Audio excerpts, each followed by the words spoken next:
2025-2026 yillar qish mavsumiga mavsumiy ob-havo prognozi e'lon qilindi. O'zbekistonda kirib kelayotgan qish mavsumi bo'yicha dastlabki mavsumiy prognoz taqdim etildi. Mutaxassislarning aytishicha, bu yilgi qish odatiy me'yorlardan biroz farq qiladi. Ayrim oylar iliqroq, ayrim davrlarda esa anomal sovuqlar kuzatilishi mumkin. Dekabr oyi biroz iliqroq bo'ladi. Dekabr oyida havo harorati ko'p yillik normadan 1-1,5 daraja yuqori bo'lishi kutilmoqda. Oy boshida havo iliq saqlanadi. Kechasi 0+5, kunduzi +10 daraja atrofida.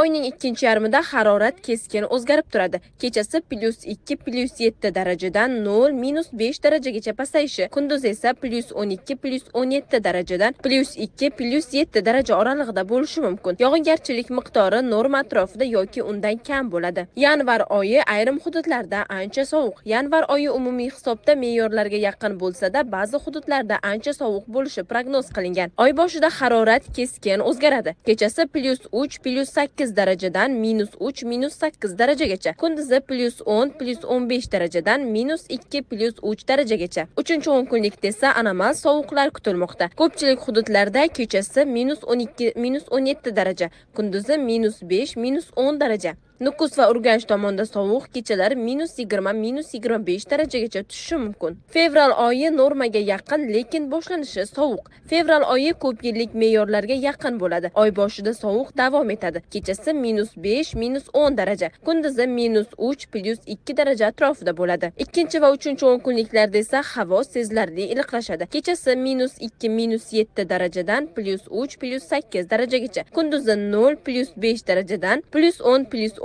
darajagacha. Janubiy hududlarda ayrim kunlari kunduzgi harorat +20 darajagacha ko'tarilishi mumkin. Mutasaddilar aholiga va iqtisodiyot tarmoqlariga qishki sovuqlarga tayyor bo'lishni tavsiya etmoqda. Shuningdek, ushbu prognoz yakuniy emas, ob-havo sharoitiga qarab o'zgarishi mumkinligini ham aytishmoqda.